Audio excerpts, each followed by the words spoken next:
হঠাৎ করেই সৌদি আরবে সব ধরনের আন্তর্জাতিক ফ্লাইট বন্ধ করে দেয়। অনেক যাত্রী শাহজালাল আন্তর্জাতিক বিমানবন্দরে গিয়ে আটকা পড়েছেন। তৈরি হয়েছে অনিশ্চয়তা। সেখানকার পরিস্থিতি জানতে আমরা সরাসরি যুক্ত হচ্ছি সহকর্মী আরিফ হোসেনের সঙ্গে। আরিফ, আমাকে শুনতে পাচ্ছেন নিশ্চয়ই? যারা আটকা পড়েছেন তাদের ব্যাপারে নতুন কোনো সিদ্ধান্ত হয়েছে কিনা বা আপনি নতুন কোনো তথ্য জেনেছেন কিনা জানলে জানাবেন।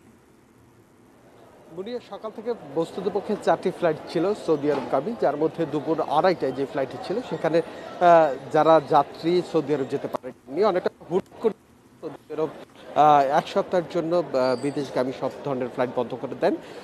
এরপরে সন্ধ্যা 7:10 ছিল, 11:30 এবং পরবর্তীতে রাত 1:30 এই মোট 4টি ফ্লাইট সৌদিগামী বাংলাদেশ থেকে ছিল।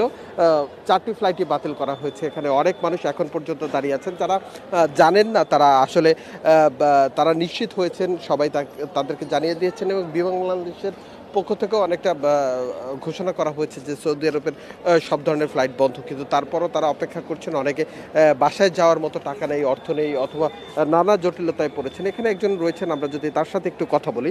যে আপনি এখনো বসে আছেন কেন? সৌদি আরবের ফ্লাইট তো বাতিল হয়েছে। হ্যাঁ, আমি তো শুনতে আছি সৌদি আরব ফ্লাইট বলে বাতিল, ক্যান্সেল হয়ে থাকা, এই জন্য বসে রয়েছে। আমাকে তো টাকা পয়সা না আমি যাওয়ার মতন, ওই জন্যই কোন শূন্য বই রয়েছি। দেখি তারা কি করে, তারা কি একটা উপাদা দেয়, একটা আমাদের দিবে, নিশ্চয়তা একটা দিবে।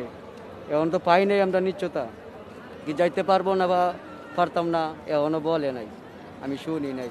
আমি যাবো রাইতে 2টা বাজে, আমার ফ্লাইট, আমার টিকিটও লেখা আছে। মানে কর্তৃপক্ষ কে আপনাদের সাথে কোনো কথা বলেছে?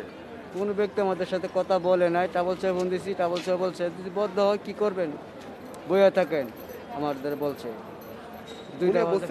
কর্তৃপক্ষের কেউই তাদের সাথে কোনো ধরনের কথা বলেননি? অর্থাৎ হলে যে সৌদি আরবের ফ্লাইট বাতিল হয়েছে, তারা আদৌ যেতে পারবেন কিনা, অথবা তাদের অন্য কোনো ধরনের ঝামেলা রয়েছে কিনা সে বিষয়ে কেউ কোনো কথা বলেননি। এর জন্যই এইসব লোকজন অপেক্ষা করছেন। এখানে আরও একজন রয়েছেন, যদি আমরা একটু তার সাথে একটু কথা বলি।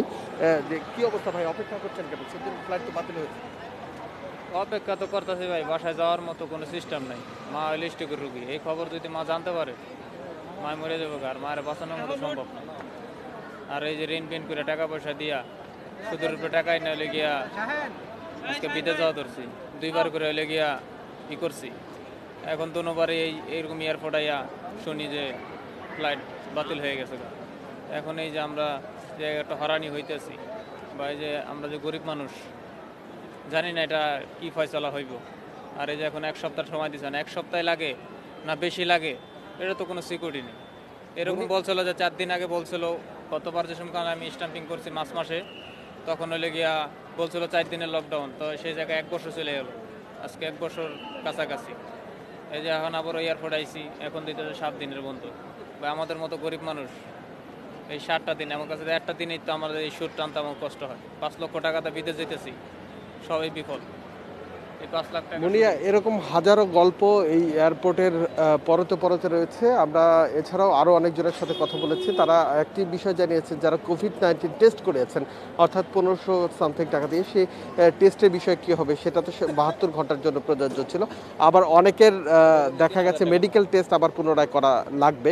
এ ধরনের নানা জটিলতা এখানে তৈরি হয়েছে। কারো ভিসার মেয়াদ, আকামা সবই শেষ, লাস্ট পর্যায়ে পড়ে আছে। এই ধরনের সমস্যা নিয়ে যাত্রীরা এখানে অপেক্ষা করছেন, যদিও তারা জানেন যে সৌদি আরবের ফ্লাইট 1 সপ্তাহের জন্য বন্ধ রয়েছে। কর্তৃপক্ষ তাদেরকে সুনির্দিষ্ট কোনো তথ্য দিবেন এমনটা তারা আশা করছেন, এই জন্যই তারা দাঁড়িয়ে আছেন। মুনিয়া, ধন্যবাদ আরিফ আপনাকে। দর্শক, হঠাৎ করে সৌদি আরবের ফ্লাইট বন্ধ করে দেওয়ায় অনেক যাত্রী বিপাকে পড়েছেন এবং শাহজালাল আন্তর্জাতিক বিমানবন্দর থেকে আমাদের সহকর্মী আরিফ হোসেন এই বিষয়ে আমাদের জানাচ্ছেন।